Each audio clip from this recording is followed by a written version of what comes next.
Game balance usually says the beginning enemies are weaker than the endgame enemies, but that's not how things work in Deltarune. Do you want to know how Deltarune is balanced, my dear viewers?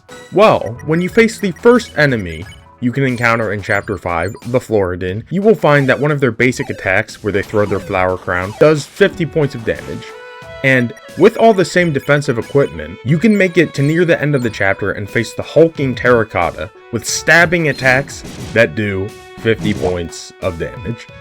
Yeah, balancing's a bit interesting in Deltarune. And it's worse, because what the game tells you about stats is wrong. Floridin level 36, attack 34, defense 32. Okay, those sure are numbers. Terracotta, level 47, attack 38, defense 46. These stats imply that Terracotta is better in attack and defense than Floridin.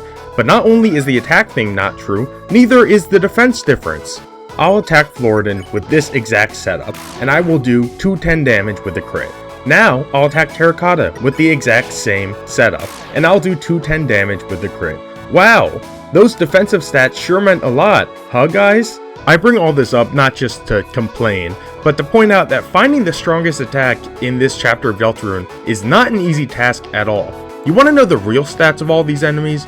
There you go. They're the exact same attack stats. So, how do you find out who has the strongest attack in here when everyone has the same attack? Well, everyone does not have the exact same attack. The enemies do, sure, but the bosses certainly don't. Pretty much every single boss in this chapter deals more damage than these basic enemies. They also have a lot more variance in their attack stats, to the point where I don't think any of them deal the exact same amount of damage. So a lot of this video will be going over the different bosses to see who is truly the strongest. However, one of these enemies here has a unique attack with the potential to be the strongest attack in Deltarune. If you know what it is, please leave a like on this video, and if you don't know what it is, subscribe if Kor was here. Now it's time to power scale some Deltarune enemies. Real quick, let me set up some ground rules. Every enemy will be fought with every character having 2 defense, the minimum possible defense for them to have. Why am I doing this? Well, I'm looking for the strongest characters here. I want to see big numbers. And I'm also not covering any of the 2D battles in this video. First, because the damage is usually balanced in a way that makes attacks weaker so that they can hit all 3 of us. And second, because I am a traditionalist. I find the turn-based battles of Undertale and Deltarune to be the most important, and I refuse to accept that power scaling can truly come from this. I'm largely tackling the bosses in this chapter from weakest to strongest, so it may surprise you to learn that Blue and Yellow are by far the weakest bosses in this chapter. They deal 74 damage with everything, whether it's the bullets or a single flower petal, which is also kind of unique because it's weird sometimes the way this game balances individual attacks, where some of them do more damage than others, but in here you can have a bullet deal the same damage as a pirouette, as the same damage as a singular flower petal. And all of that damage is 74, which is certainly higher than the 50 I showed before, but in terms of all the flowers, they are by far the weakest. A man with a gun and another full-grown adult are weaker than all of the children and all of the other flowers. It's pretty crazy to see, honestly. Maybe it's kind of unfair to call Yellow and Blue the weakest, because Orange does exist, and while I love her, she does do 0 damage until she gets food into her mouth. And even when she gets food into her mouth, her damage potential has a pretty wide range. Orange pretty much only uses Omegas in her fights versus you, but her Omega packs a punch. 64 damage to everyone is pretty substantial when Blue and Yellow could barely get up into the 70s with just a single target attack. And by the way, it is 64 to everyone. Susie had a bit more defense on in this battle by accident. And given Orange can do 64 damage to 3 people at once with just her glove projectiles, wouldn't it be crazy how much damage she could do when she punches you directly in the soul? No, it wouldn't, because she does 74 damage, exactly the same as Blue and Yellow with their single target attacks. So you know what? If you don't know how to dodge these gloves, it's better and easier to just tank Orange's hits directly, which seems very counterintuitive, but 74 to 1 person is a lot better than 64 to 3 people at once. I managed to survive that whole Omega despite not having full HP and having 0 defensive equipment by tanking all of Orange's direct hits. So maybe it's more fair to say that she is as weak as Yellow and Blue. Green, on the other hand, is stronger. Not a crazy amount stronger, mind you. Green and Orange's Omega have the same attack damage, except Green's loses damage much faster, because I just think Green is kinder in general and doesn't really want to kill you. But when doing the most basic attack of just throwing fire at you, Green does 90 damage. Green is substantially more powerful than Orange, going as hard as she can, trying to punch you in the face, just by tossing little bits of fire at your face. Green is unspoken strength. That's, I think, the best way to describe them. Interestingly, Flowery is not one of the stronger characters in this chapter.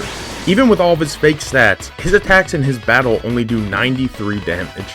And this means not only is he not one of the strongest characters, he's not even one of the strongest flowers in this chapter. No matter what attack he hits you with, whether it's the simple bars or him coming at you, he only ever does 93 damage. And it's not even just him. When he brings any other flower into this fight to attack you, their attacks also do 93 damage, even when they don't do 93 damage outside of this fight. Basically, Flowery standardizes everything in this fight to deal the exact same amount of damage to you, which I think, if anything, is kind of an indicator that he's not really going all out against you, and is keeping things very tempered and very specific so that he doesn't deal too much damage. And despite there being 2 flowers left who I have not fought, and both of them being children, they are both still stronger than the Trashy Trio, a fight that I thought was actually kind of difficult when I first did this chapter, probably because of how long it takes, not because, apparently, of how much damage they deal. They deal 99 damage, except for Susie because I messed up her armor, but they deal 99 damage consistently. Every single one of their attacks does the exact same thing, which I thought was pretty fine in this case. I'm not all that shocked that Newbert's head doesn't do any more damage than Trash Balls, except for with Trashy's massive laser beam. Why have these attacks when they just do the exact same damage as every other less monumental attack, huh? But yeah, I am surprised that these guys aren't stronger, but it turns out they aren't even close to being the strongest enemies in this chapter. If you're looking for some strong attacks, then you need look no further than Aqua and Seth, the strongest flowers you can find in Deltarune. And while it may not surprise you to learn that Aqua is powerful, given she literally uses knives, it probably will surprise you to learn that Aqua is weaker than Seth. Aqua's still very strong, of course. Her basic attacks do 103 damage in this fight. It's stronger than it is in the first fight with her as well, so this is pretty much the peak to her offensive abilities. And Seth appears weaker if you look solely at their circle attack, whatever you want to call this area of effect they do. It only does 94 damage, but Seth's unassuming strength becomes clear when they are forced to use their Omega. It does 109 damage. Now, this is not a massive leap above Aqua's damage, but it is the most damage I've seen any of the flowers able to do in all of their fights. And remember, this is all the exact same setup. Despite Seth being upset at their performance, they have a massively strong Omega, stronger than all of their friends. So, it's kinda ironic that the nerdy and unassuming flower had their studies pay off. For like a second before I reloaded the fight and won, of course, but forget about that. Seth, you did good.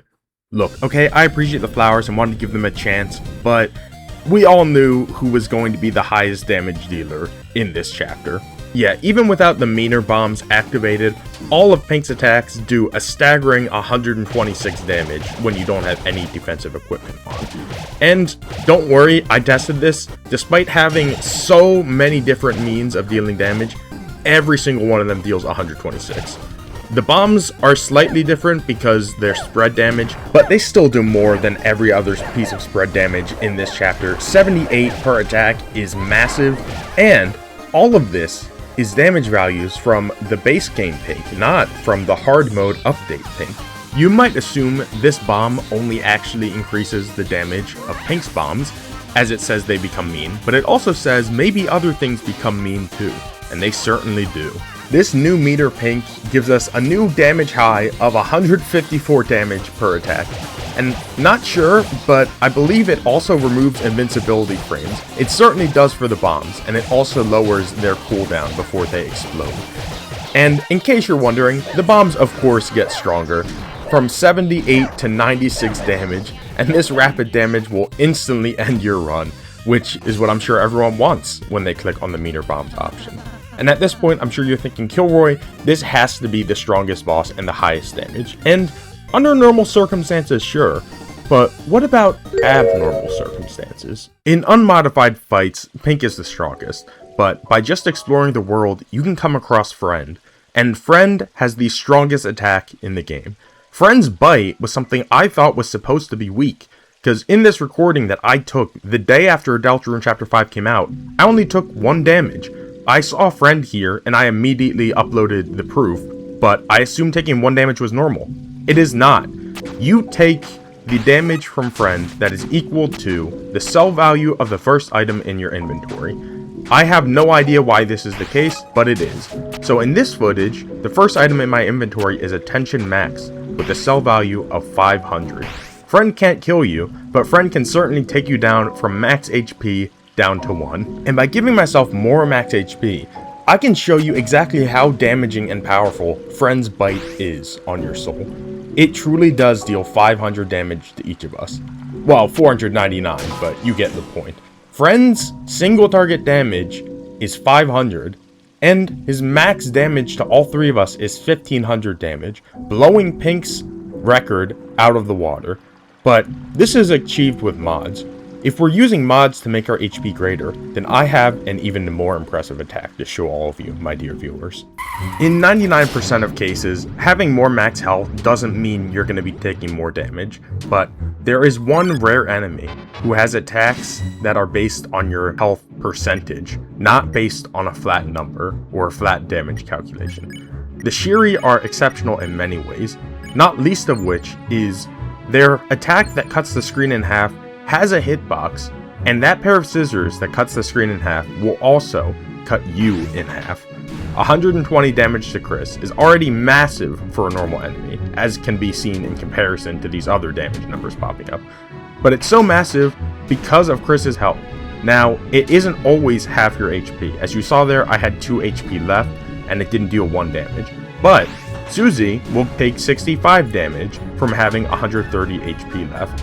So there are rules to this, but for the most part, it seems that Sheary will deal half of your remaining health, not your max HP. And what if we took a couple tips from Flowery and got some more HP? We took 499 damage from the unmodified abilities of these Shearies. I may have modified my HP, but that Sheary just cut me in half and cut me to my soul, all with its own powers. And to showcase what percentage damage means, I gave myself more HP. Now witness something beautiful.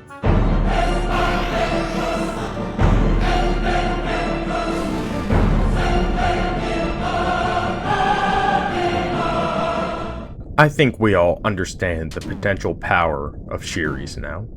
Today, I set out to learn who had the strongest attack in Deltarune Chapter 5, and what was the strongest attack in Deltarune Chapter 5. I found the answer in a couple ways. Sheary certainly has the potential to be an abomination. Look at her doing her work here. But that's only really possible in a game where we can increase our max HP far more than we can currently. Pink is certainly the strongest combat encounter with the strongest attacks in combat. But overall, Friend is still the ruler of true damage in this video game. Although these are all very different kinds of damage. Let me know what you think is the true strongest entity with the strongest attack in Deltarune. Thank you all, my dear viewers, for coming with me on this journey where I explored just the frankly bizarre mechanics that exist in Deltarune's combat. If you enjoyed this video, please leave a like and subscribe to Kilroy Was Here for more just like it. Have a good day, everyone.